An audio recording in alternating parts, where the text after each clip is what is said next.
A major decision coming down from the Supreme Court today. It concludes a legal battle that has been months in the making. That ruling is impacting Haitians nationwide and right here in Ohio. The end of the temporary protected status. That is today's big story. Well, today the Supreme Court issued a series of consequential decisions. Washington correspondent Katrin Asaf is live in D.C. So, Katrin, the justices, we know they released a series of opinions today, but two of those issues talked about immigration. So what do these decisions actually mean? Yeah, so they are very consequential to immigrants and migrants coming into the United States. One of them has to do with an asylum policy at the southern border, but the other one that affects around 1.3 million people here in the United States, that has to do with the temporary protected status of all of these people from about 17 countries. The ruling today specifically got rid of the temporary deportation protections of hundreds of thousands of Haitian and Syrian immigrants here in the United States who had come to the United States to escape violence and natural disaster. That specifically was the case that the justices were set to decide today. They sided with the Trump administration there, putting these people at risk of being deported. But this has broader implications for that TPS program in general through the Department of Homeland Security, basically opening the door for them to get rid of that. Again, that's 1.3 million people who are now at risk of being deported. And we heard very soon from this that immigration experts and authorities are saying for these people from these countries who are in the United States, they should try and very, very quickly find an alternate method of staying in the United States or working towards citizenship because these protected statuses are very soon to disappear. Well, Katrin, we really appreciate it. Of course, we're going to keep all eyes on Washington to see what the next steps become if the federal government takes those steps to start deporting these people. We really appreciate you reporting live for us this afternoon. Thanks. Thank you. And just hours after that TPS ruling came down, we talked with Findlay Mayor Christine Mern. Now, back in January, we reported around 1,500 Haitians live across Hancock County. Here's 13 Action News anchor Claire Mitchell.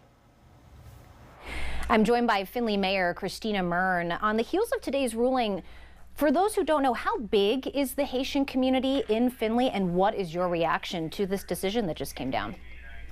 Yeah, at this point in time, we believe it's about probably a little less than 1,000 people. It's hard to tell because they're pretty well integrated into our community at this point in time. With the Supreme Court ruling, really no significant changes at this point in time. We're watching to see if Congress takes action and obviously just going to kind of see what the federal government's plan is on the temporary protected status for our Haitian community and try to support them as best we can. Back in February, we spoke to you that temporary protected status was going to expire. A judge blocked that, but the community was preparing for protests, possibly federal immigration enforcement coming to the area. This time around, though, with this ruling, and again, I know it's only been a little bit of time, what's your plan moving forward for the city?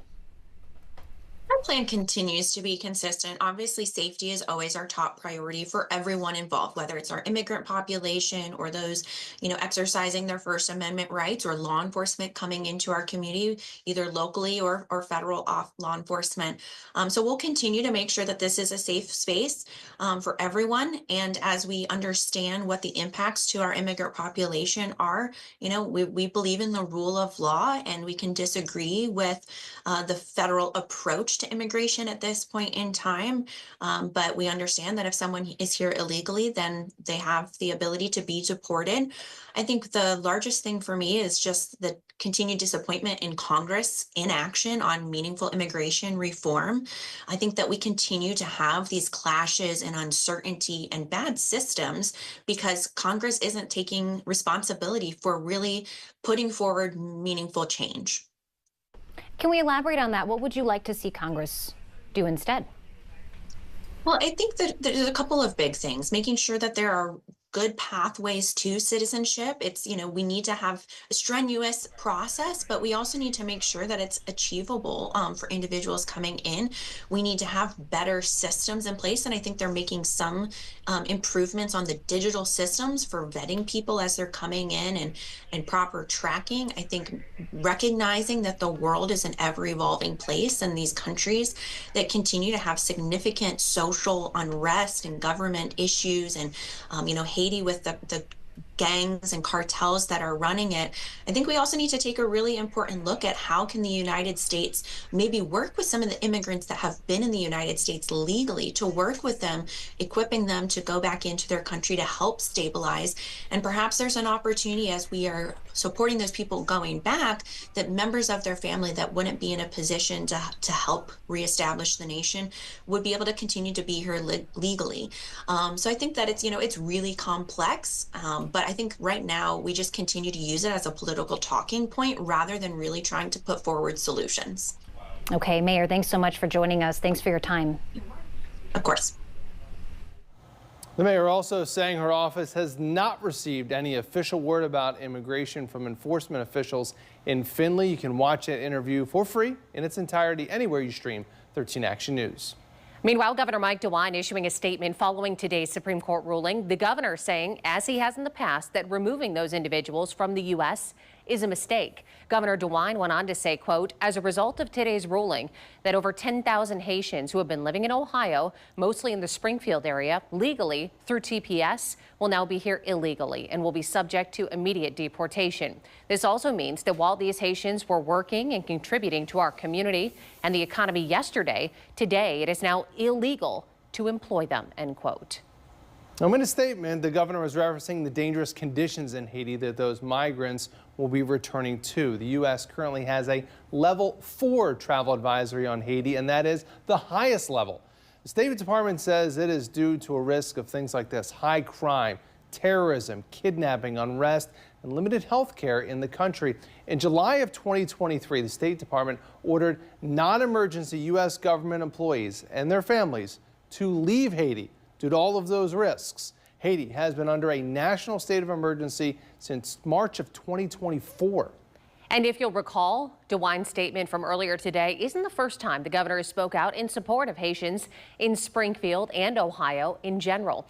During a 2024 presidential debate, now President Trump claimed that Haitian migrants in Springfield were eating dogs and cats. In the days that followed, city buildings, primary schools, and local universities received various false bomb and shooting threats, dozens in total. In fact, it got so bad, Governor DeWine visited the city multiple times, even sending 36 Ohio State troopers to secure all 17 Springfield school buildings.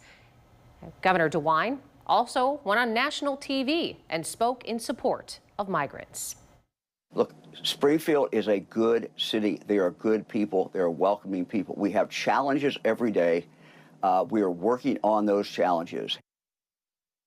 Multiple lawsuits were filed in the wake of those events. A Haitian group in Springfield filed criminal charges against Trump and Vance in late 2024. And last February, the city of Springfield sued a neo-Nazi group, alleging that group helped fuel chaos and threats against people supporting the Haitian community. And if you're just joining us, you want to get caught up on the big story again, or any of the big stories that we've been offering in the last week or so, they're always free downloads on your phone. You can always scan the QR code as well and see those stories in their entirety, and also where you're streaming 13 Action News as well.